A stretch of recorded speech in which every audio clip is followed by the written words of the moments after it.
Hello, I'm Mike Wright. One of the most fascinating and romantic figures in history is the cowboy. Countless stories, books, films, and television series have been based on facts, myths, and legends surrounding these men and women. But today I'm going to introduce you to the genuine article.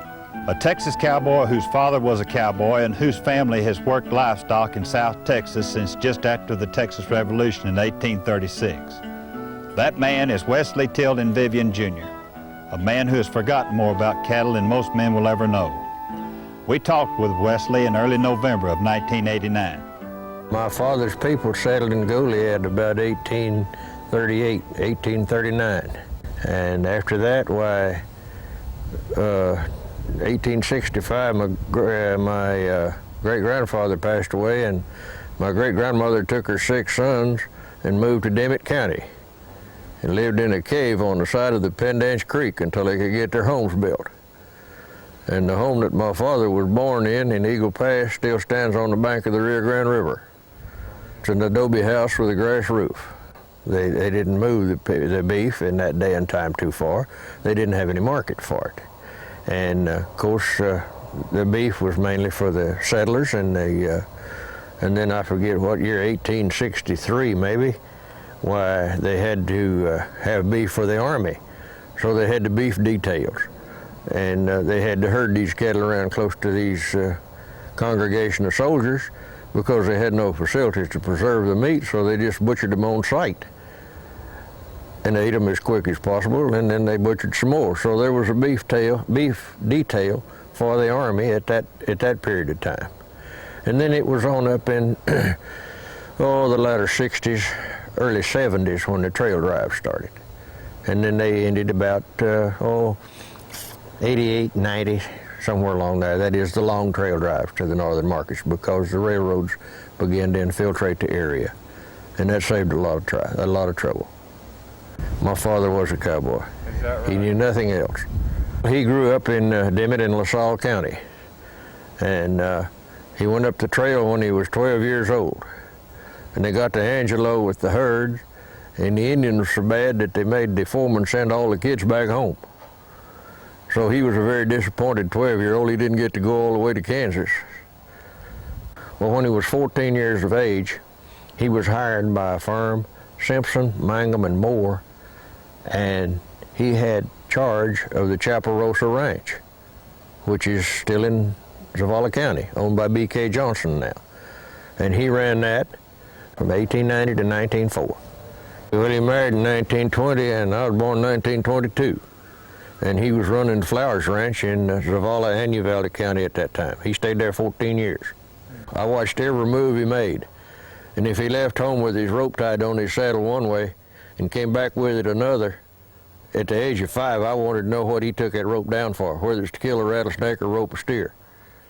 Well, we moved to a ranch north of Uvalde, about 40 miles up a little town called Rio Frio in Real County. And he was in the goat and sheep business, and the Depression hit, and we lost everything we had, ranch, goats, and all. And then in 1932, he moved to Potoconner, went to work for the American National Insurance Company.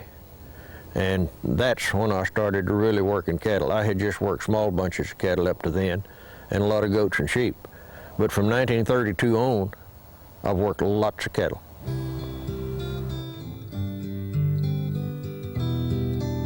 Things were real rough then. It was during the Depression, and work was scarce, and pay was little, and food was scarce in most areas.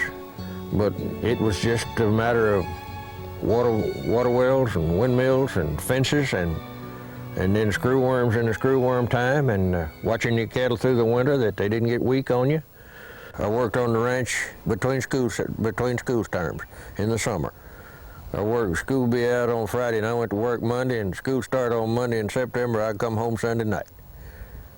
I just didn't think I could miss a day's work if it was there for me. And I did that, and my father passed away in October 1940, and I didn't get to go to college. I wanted to go to college and study veterinary medicine. But after he passed away, I had a mother and a sister to take care of, so I just went to work for the ranch on full time. Times were mighty rough back then, And we asked Wesley to describe a typical day in the life of a coastal plains cowboy. Well, a typical day was getting up about 4 o'clock in the morning, getting the horse wrangler to bring the horses in. And while he was doing that, the cook was getting breakfast. And most of the time it would be just about breaking day after you'd finished your breakfast. So go catch you a fresh horse, and well, if you were rounding up in the spring, why, you'd take him in and go to the pasture you were rounding up, scatter them out, get your cattle together and go to pens with them. Well, that would be vaccinating, and then later on came the drenching and separating the cows and calves and dipping the cows, and after that was done, why, it'd probably be lunchtime if you had a sizable herd. Go get your lunch, and of course that was beans and bread and meat, potatoes most of the time, which nobody frowned on because it was always awful good. And then after lunch, why, you'd go mark and vaccinate and then castrate your bull calves. And if it was a sizable herd, it'd be the middle of the afternoon when you got through with that. Then you had to turn them out and mother them up. And what I mean by that is, those little calves, after going through that state of stress, were a little bit upset, and so forth and so on. But you'd hold them out there with their mothers at a tank or a windmill for a couple hours, and they mother up and be home about sundown then. So go on back to the house and unsaddle your horses and hope the cook had supper ready, and it was some more beans and meat and potatoes and bread. And every camp had a good can of molasses, and that was your dessert. Had lots of experiences and lots of pleasant times and lots of hard times, but I wouldn't take anything for it. You take cattle in a nice sleet storm, trying to turn them or move them to shelter. That's hard work, folks, because when the cow gets real cold, you think she's lost her mind, and especially when you're trying to help her. Now, if you get them in there just before it hits, they're fine. But if you have to do it, and then you have your floods to contend in with, you have your river bottoms that get underwater, you have to get those cattle out of that water. Now that takes the romance out of it, because that is hard work. And I've done plenty of it. And then in the heat sometimes you just have to back off and wait. A lot of times you have to work at night, because it's so hot in the daytime you can't work. Because there's nothing worse than getting a bunch of cattle too hot. They can get too cold themselves, but if they get too hot, it's your fault. And you have to use your head as to when to go ahead and when not to. In fact, there's corrals, dipping vats and stuff to work cattle in up and down the Gulf Coast that have lights. And they dipped them at night because it was cooler. In 1940, Wesley took charge of 4,000 head of cattle for the Welder Cattle Company in Victoria and Calhoun counties. In 1954, he began work for the Rob Welder estate. Mr. Welder passed away New Year's Eve in 1953, and the man I worked for was made administrator of his estate. And of course, anywhere John Welder went, I did too. And I helped work and was partly responsible for about 12,000 cattle for 4.5 years. Worked lots of cattle. And then, of course, when we divided the estate among his 3 children, I had 17 men in the cow outfit, and their foreman was one of the finest men I ever worked with in my life, the name of Onley Maley. And of course, I was young in 1958, and right in the thick of everything, and riding good horses. And to my knowledge, that's the largest good cow outfit that's been up and down the Gulf Coast in a long time. And there may be some larger ones, but I don't know where they are. I don't know who work any more men than that. But those 17 men were all good men, and it was a pleasure to work with them. I always enjoyed it. And we worked lots of cattle and did lots of things. Of course, it's impossible to think of the cowboy without thinking of his horse. As you might imagine, Wesley has some strong opinions on that subject. Well, a horse, to me, is the greatest animal on earth. They're just intelligent, and they're your friend. If they like you, they'll do anything in the world for you. And my father's sister used to tell me when I was real young, and even riding a horse to school, she says, "Son, you take care of your horse, and he'll take care of you."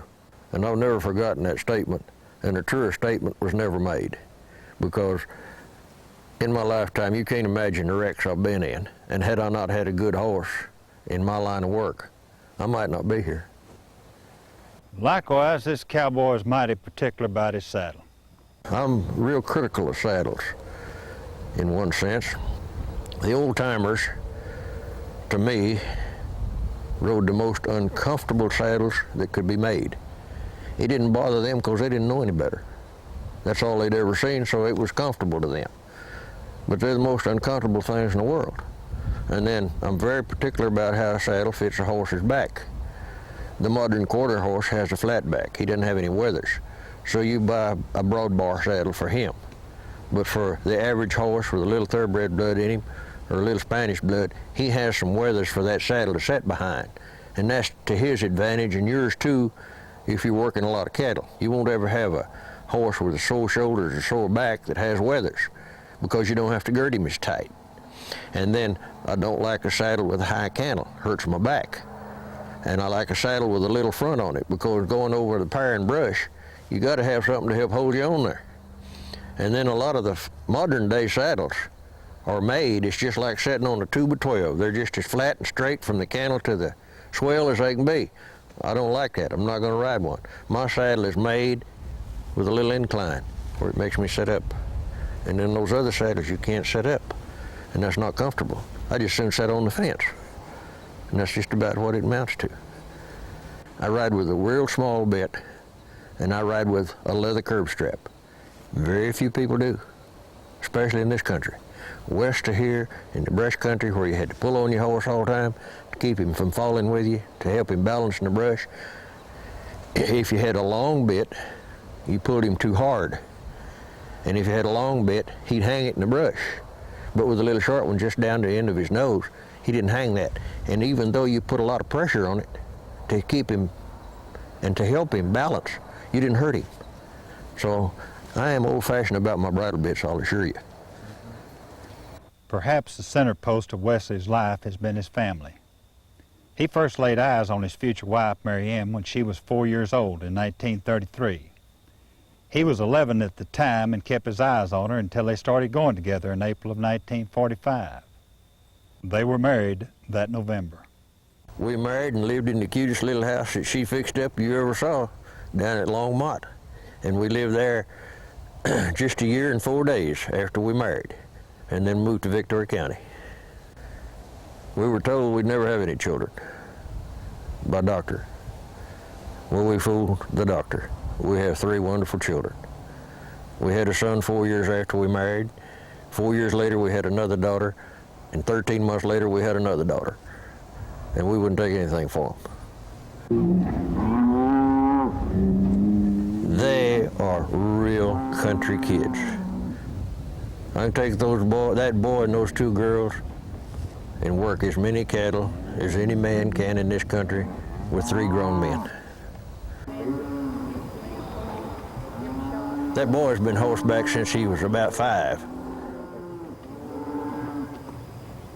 And the girls since they were 6 or 7. And those girls are good brush hands.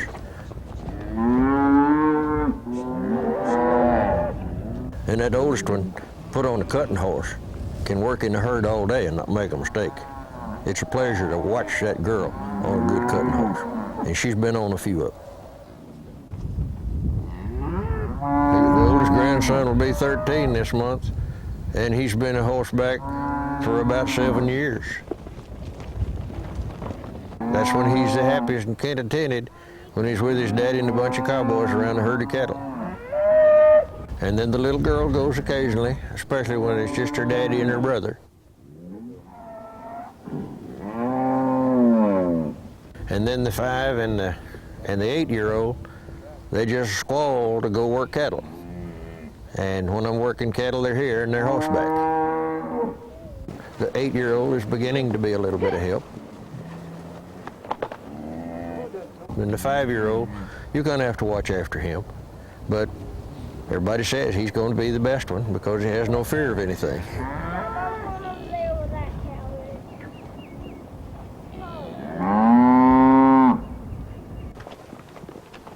No part of our society has been exempt from change, and that goes double for the cowboy. When I was young and we had to pasture 10 or 15 miles from the camp house or where we lived, we get up early enough to ride, catch our horses, eat our breakfast, catch our horses, and be at the back of that pasture by daylight. That's a pretty long ride. But you had to do that in the dark so you'd be at the cattle when you could see them. Well, this day and time, they take a gooseneck trailer, and a 20x6 will hold about 5 horses and saddles, and a 24x6 will hold about 7 or 8 horses and saddles. And if you got that many men, why, you just drive them down there in about 30 minutes or 40 minutes and get out and start rounding up your cattle. And that's a big difference. Of course, it's made a difference in our horses too. Our horses were better back those days. They had more endurance. And like my oldest daughter said after I got my first gooseneck trailer and started hauling these horses, she says, "My daddy said, I wished you'd have had those when we were little." Said, "You rode our tails off before daylight." And said, "Now you haul all these men everywhere they go." And that's just true as can be. Ranches that we used to work 20 men in and work cattle, that was fine. Well, today, they hire a helicopter to round up that big pasture in an hour and a half, where it take us half to 3/4 of a day. And then it just takes 4 or 5 men to make that, to handle that herd in a trap. Where in the past, we had to have lots of cowboys. If we were to get another infestation of screwworms, I don't know what people would do, because there's cowboys riding horses today that never saw a screwworm. They wouldn't know what to do with it. And you had to rope and tend to those things by yourself. And you have to start learning that young. You can't get grown and then learn to do something like that. So I just don't see a lot of future in it. And then again, I don't know how people are going to handle their cattle in years to come without some experienced help. In 1989, Wesley Vivion was 67. He lives near Victoria on a small spread and takes care of selected livestock. Being on horseback is still one of the greatest loves of his life. There's no other feeling that's any better. And a horse that you can trust and to take care of you, you can just relax and tend to your business, and you don't have to watch for somebody running into you from the side. You don't have to worry about any stop sign, the traffic lights. It's just the greatest feeling in the world. And I wish that I were horseback about 6 days a week. And of course, I'm getting too old to ride young horses, but I love to ride young horses, or always have, to see them progress. If they have any sense, you can just see them progressing, and that's a great satisfaction to know you had something to do with that. And I love to ride young horses, but Father Time is taking care of a lot of that.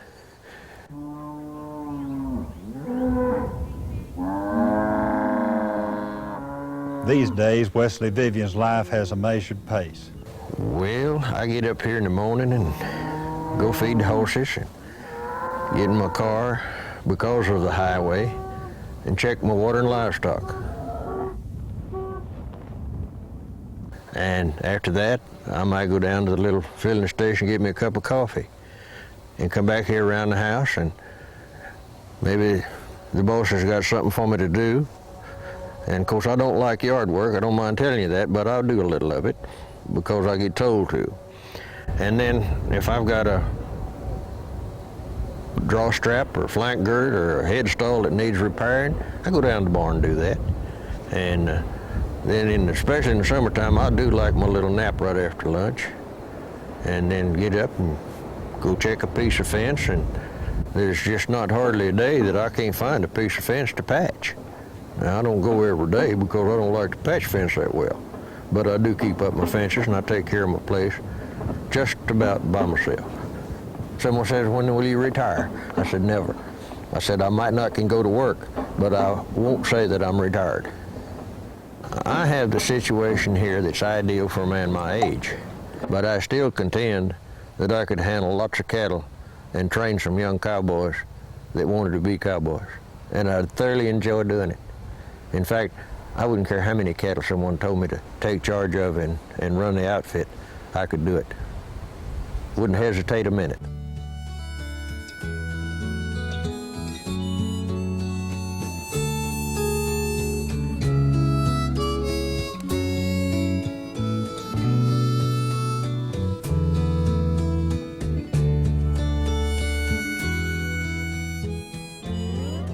There is a spirit that exists between a cowboy and the land. This spirit will remain long after the sun is set on this unique way of life.